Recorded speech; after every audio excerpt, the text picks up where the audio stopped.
महत्वपूर्ण बिंदु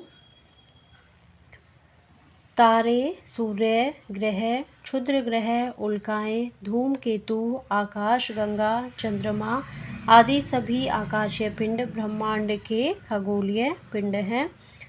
भारतीय पंचांग खगोलीय पिंडों की स्थिति एवं गति की जानकारी देने वाली पुस्तक है जो विभिन्न गणनाओं पर आधारित है। भारतीय पंचांग के 5 प्रमुख अंग हैं जिन्हें तिथि, वार, नक्षत्र, योग तथा करण नाम से जानते हैं।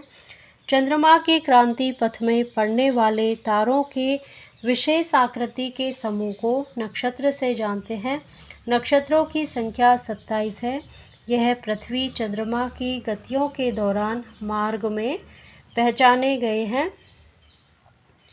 सूर्य के विभिन्न मार्गों से परिक्रमा करने वाले खगोलीय पिंडों से मिलकर हमारा सौर परिवार बना है जिसमें विभिन्न ग्रह, क्षुद्र ग्रह, धूमकेतु, उपग्रह आदि सम्मिलित हैं।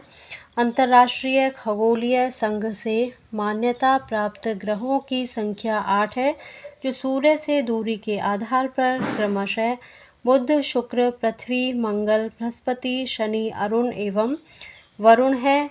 बृहस्पति अथवा गुरु सबसे बड़ा ग्रह है। चंद्रमा पृथ्वी का एक प्राकृतिक उपग्रह है। भारतीय पंचांग के अनुसार पृथ्वी जिन खगोलीय पिंडों के गुरुत्वाकर्षण के प्रभाव में है उन्हें ग्रह माना गया है। ग्रहों की संख्या 9 है जिन्हें सूर्य, चंद्र, मंगल, बुध, बृहस्पति या गुरु, शुक्र, शनि तथा 2 छाया ग्रह राहु केतु से जाना गया। सभी ग्रह सूर्य के चारों ओर परिक्रमण करते हैं, साथ ही अपने अक्ष पर घूर्णन भी करते हैं। एक परिक्रमण अथवा एक घूर्णन करने का समय प्रत्येक ग्रह के लिए भिन्न भिन्न होता है।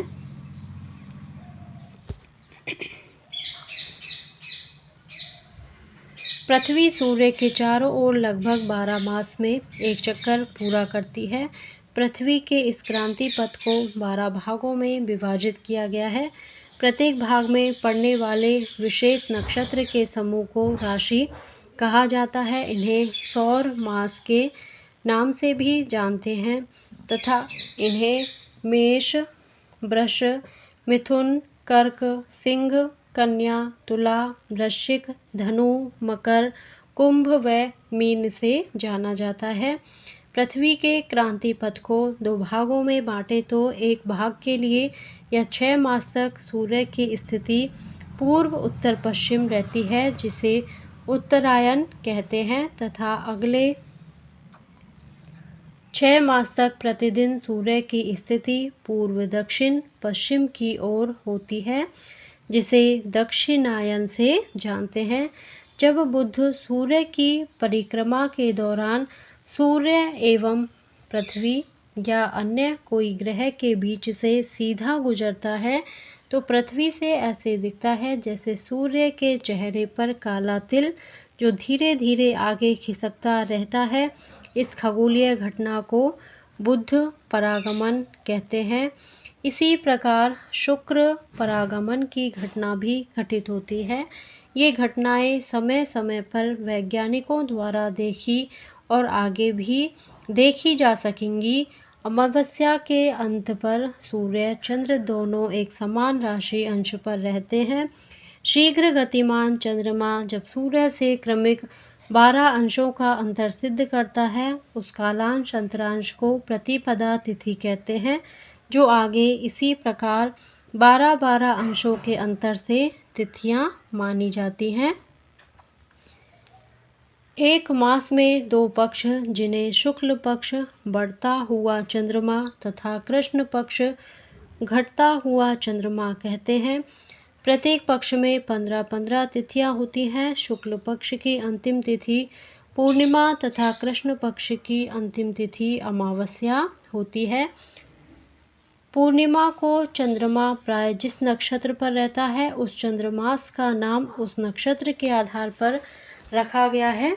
इस आधार पर 12 भारतीय महीनों के नाम रखे गए हैं जिन्हें क्रमशः चैत्र, वैशाख, ज्येष्ठ, आषाढ़, श्रावण, भाद्रपद, अश्विन, कार्तिक, मार्गशीर्ष, पौष, माघ, फाल्गुन कहते हैं। विभिन्न खगोलीय पिंडों की प्रकृति, गति एवं आपसी संबंध की जानकारी होने पर विभिन्न खगोलीय घटनाओं की भविष्यवाणी एवं विश्लेषण संभव है।